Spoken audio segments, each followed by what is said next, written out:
Junior want to not be on my I can't really see what did I miss.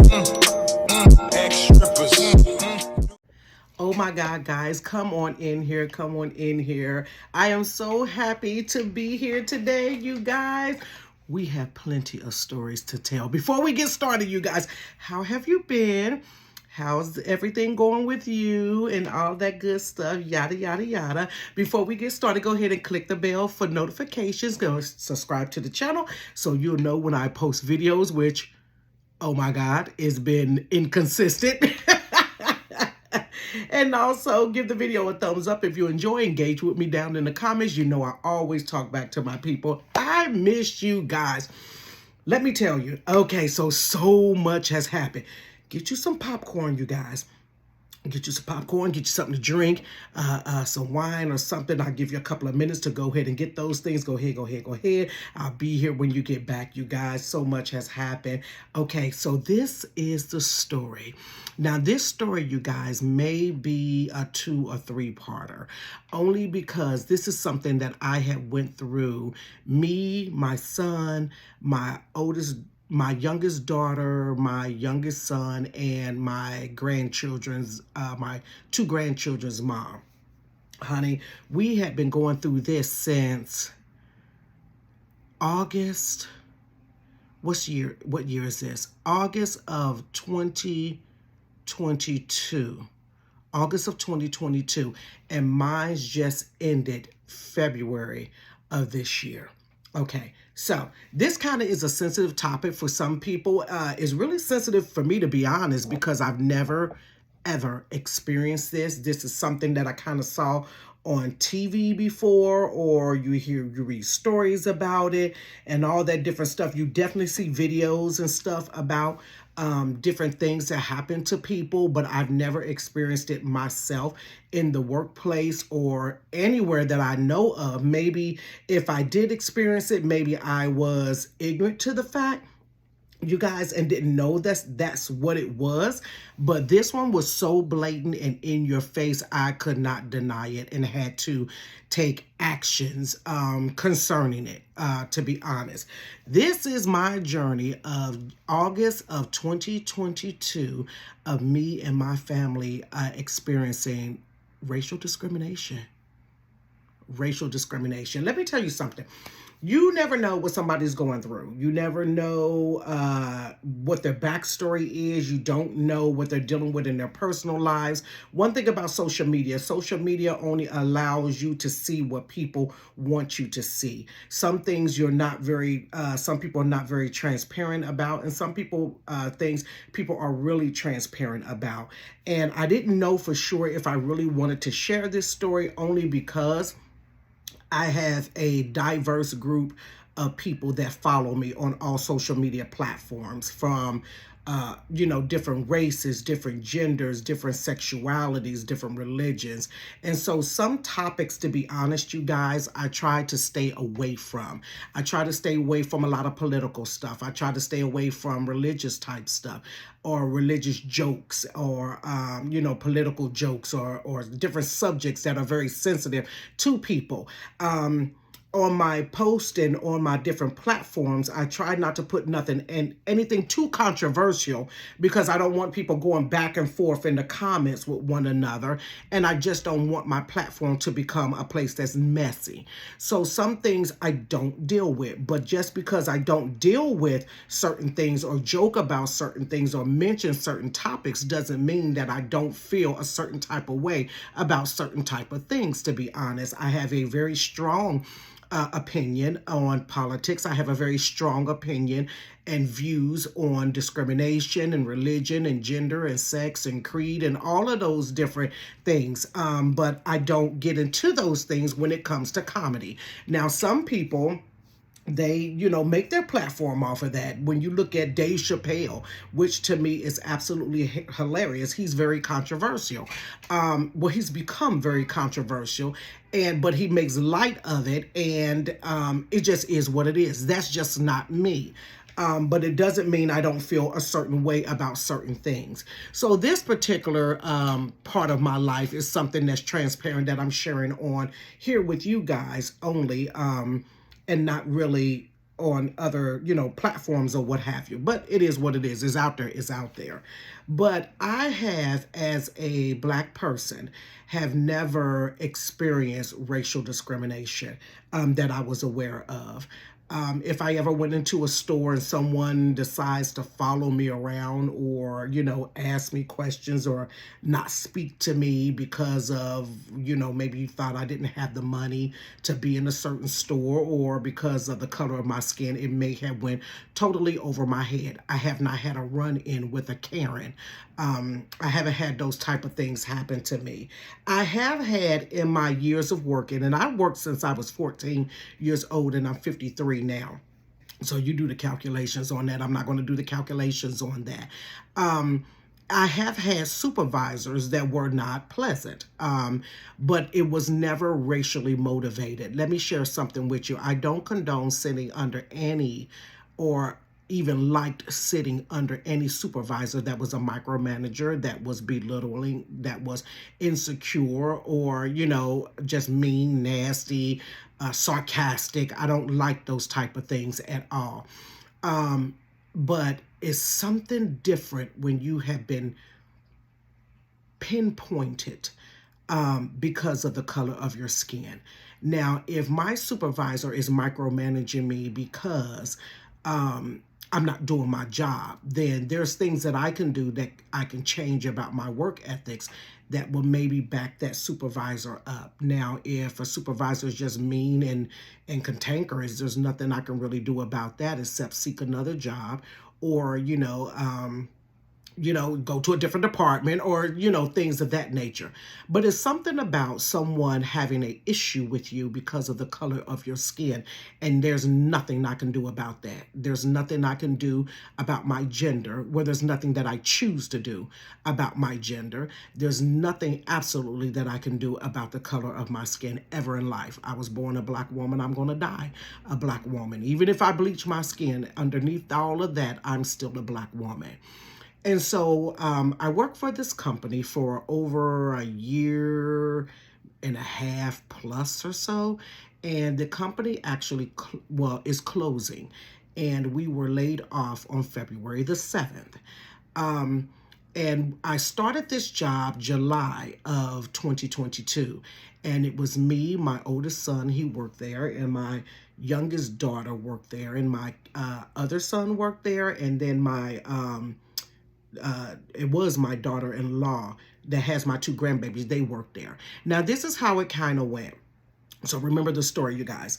My youngest daughter and my daughter-in-law first started working there through a temp agency. And we all went to the same temp agency. And so my son,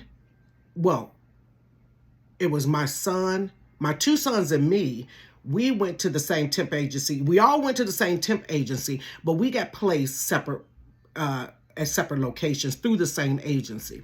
So the agency that me and my younger son, the position me and my younger son were at, we didn't like it. So we asked them, could we go to the location where my daughter and daughter-in-law was, because they just had such rave reviews about this company that they were working for. And the company took a liking to them, and they told them, hey, we got some more openings. If you know some people that want to come over here, they could come over here. So they were relaying this message to us. So we went back to the agency and said, hey, can we go over there and work with them? And they told us, they said, well, no, they don't have any openings over there. And I'm thinking, well, you're lying. Maybe you just don't want to switch me, because you don't have anybody to take our place at this particular company. But they do have openings. So I went back and told my daughter, I said, they won't let us switch. So there's nothing we really can do. So she went back to her boss. And the boss there on site told her, we'll just tell them to apply directly with the company and we'll hire them that way. When they apply, we'll go ahead and pull their applications, which they did. Now, it took probably about a good month for us to get into this particular company, or they were very slow with getting us in there. This was a smaller company, major label company or what have you in North America. And it was a lot of the people that were there were either family members with one another, they worked with one another for a long time. Some of them were married to one another. So you have this little small knit company that has a lot of people that are related to one another. And your supervisor may be, your mom or something like that. Now, by view of the handbook, you're not supposed to have your mom as a supervisor or a relative as a supervisor so that you won't be biased. But the way that the company was set up, everybody was kind of kin to one another. Now, just to be honest, coming in the door, there were not a lot of black people that were working there. It was maybe 2 or 3 black people that was working within this whole company. There was no black people. There was one black girl that was a team lead, and the rest of them were just regular workers. So there was a total of 4 black people that worked there, 3 female, 1 male. There were no black people or anybody of any outside of white that even worked in human resources, that were in upper management. You just did not see that. But well enough, the people were nice. So we went there and the benefits were great. The pay was kind of decent. They had a lot of perks. They had a lot of incentives for you to work overtime. So if you worked over 48 hours in 1 week, anything after that was double time. So it's like, ooh, double time. And it was unlimited because they were backed up on work. So we were definitely taking advantage of it. So it's like, okay, great. So a couple of months goes by, maybe August. It was not even a couple of months, maybe a month or so goes by. We get a different supervisor. Now, this supervisor was an older white male, just short guy, had that Napoleon complex about him. And he just really, when he came to our shift, now how the whole dynamic of why he was switched out with the other supervisor and the other supervisor went to night shift and he went to morning shift is beyond me. I don't know what the back conversation or meeting was about as to why they switched management. But when this man came to our shift, you guys, things changed drastically. This company was very lax. It was very lax. As long as you did your work, they were pretty much okay with you. There was not scheduled breaks. You took your breaks whenever you wanted to take your break. Your breaks were paid for, as well as your lunch was paid for. You had to clock out for your lunch if you end up leaving the if you went out to get lunch, you had to clock out. But most times we packed our lunch, or they had these vending machines and stuff, a whole snack area that you could eat out of there if you wanted to eat out of there. So this man, for some reason, I don't know what his deal was. I've heard stories about him. I don't know how true those stories are, that he was very prejudiced, which he was, point blank, and the period. And when he came on that shift, it changed. It absolutely changed. But we didn't know that it was going to change like that, you guys. And so maybe he just started doing stuff instantly. But for me, because I had never experienced anything discriminatory toward me, I didn't know what he was doing. I didn't know what was going on until you finally had this aha moment. Because sometimes, and this is what people, I believe, of other races don't really realize about black people. We're not looking for discrimination. Discrimination is not the first thing that came into my mindset regarding him. It just was not. Until after me exhausting and coming up with every excuse and every scenario I could think of, then I had to say, this is racial discrimination. I had to admit that it was racial discrimination, because everything else was that there is no gray area. And not unless I just lied to myself. So this is what he would do. He would follow us, you guys, to the lunchroom. If we went to the lunchroom, he would make his way to the lunchroom and peek in at us, or he would come walk from one door. There's 2 doors to the lunchroom. He would come in one door and he would look at us and walk out the other door. And then, if we were, say, I needed help with something from one of my sons or something, and say, hey, how do I cut this particular item or whatever on this machine? Then he would walk up. Look, when I say walk up, there's a certain personal parameter pre-COVID. of so many inches that you stay away from a person. Now, with COVID being in place, you're supposed to stay 6 feet back from one another. So here would be me, and like here would be my son, and we're talking to each other. He would come and stand like right here, like literally walk right up and stand there and look off like this and say nothing, just like weird type stuff. I guess his tactic was to try to intimidate us, to get us to break up our talking or not knowing we're talking about the job and I'm trying to get help. And it's something because you would have thought we was on a plantation. I'll be honest. You would have thought we were on a plantation where you have some white people that think whenever there are black people talking to one another, that they're devising a ruse. They're trying to overcome us. They're trying to, plot or plan on us. And they find their way to interject into your conversation, hear your conversation, or bust up your conversation for some reason. So this became a constant thing. Now we begin to notice that when the white people would get together and talk extensively for an hour and supposed to be working 20 minutes, 30 minutes, 40 minutes of continual talking, then he would walk by and not say nothing. We watched it. But when we would come together and say, hey, what are y'all going to get for lunch? Well, I may get Subways. Okay, then when I may get Burger King, well, let me know. Then it was like the man just had a radar. He would come over there and find us, and come over and stand real close. So as some time goes on, I begin to turn to him, dude, what do you need? What are you over here for? You need something? No, I don't need nothing. So why are you here? And let me tell you something about me. I never usurp authority. I don't get smart with supervisors. I don't disrespect supervisors. It's just the era that I come from. I'll call you Miss So-and-so or Mr. So-and-so. That's just the era that I come from. So for me to come out of character and ask a supervisor, what do you want? What are you over here for?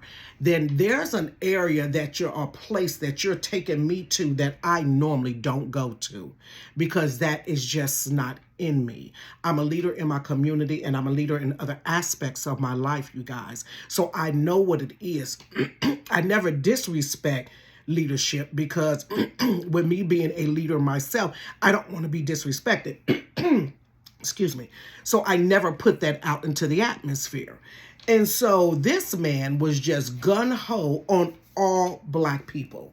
It wasn't just us. It was the other black girl. It was the other there was a Hispanic lady, not just black people, minorities. There was a Hispanic lady. He stayed on her back, Maria. There was an African lady. He constantly would say something to her. It got so bad, you guys, that I said, okay, we're going to have to take this to the next level. There is no way around it. I didn't really want to do it. I never thought I would find myself in a position to have to do this. But there are laws that cover certain things that you cannot harass people. You can't do those things. So I got the handbook. Let me share something with you. When you start these companies, it behooves you, honey, to know the rules, the regulations, and all of those different things. You need to really take that handbook. Now, you don't have time to read the handbook right then, but at some point, you need to make yourself aware of what your rules, regulations, and all of those different things that you're within whatever guideline of the company and what the company says regarding certain things that may or may not happen within the company. You need to make yourself aware of that. And so come to find out, this gentleman had a history of this.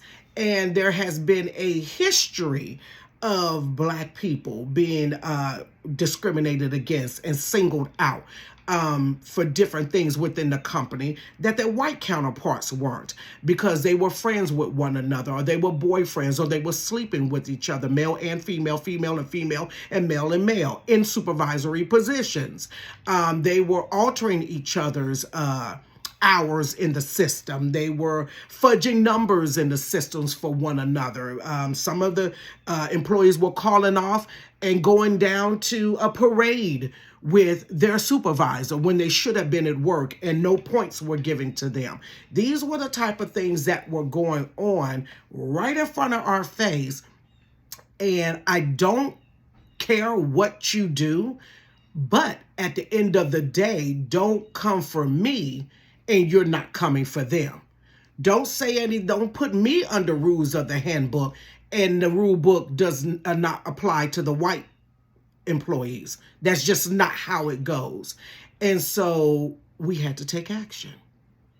And we will leave that for part 2, you guys. Yeah, this one is really sensitive, honey. Is something else. And by the time we get finished with the story, honey,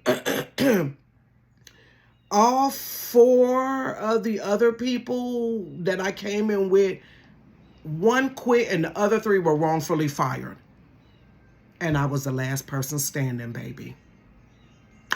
Yeah.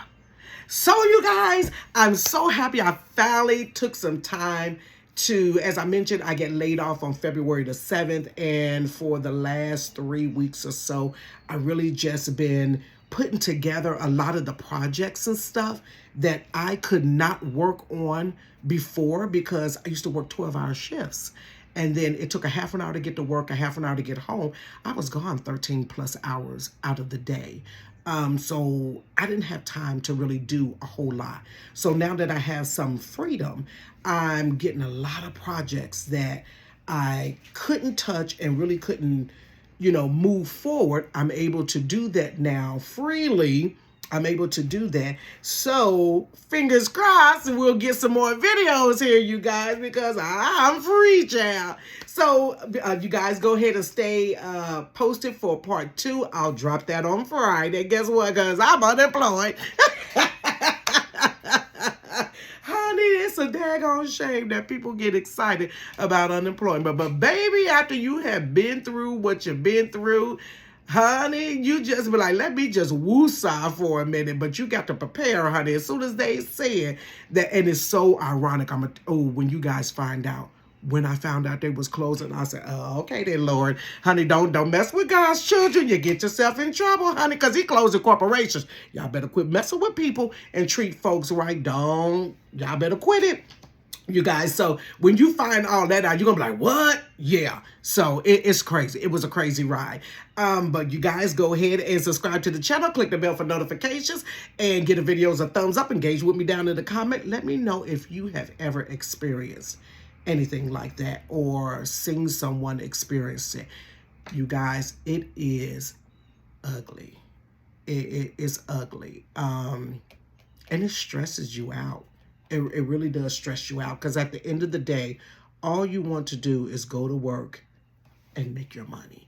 I'm not looking for a friend. I'm not looking for anybody to go get drinks with. I'm not looking for nothing. All I want to do is go to work, make my money. You don't even have to talk to me because, honey, I got earplugs. You ain't got to say nothing to me. I got earplugs. I sit there and listen to a true crime for 12 hours and I go home and mind my business that pays me. But sometimes people got other agendas concerning your life. Okay, so I'll see you guys on Friday. Stay tuned. Peace.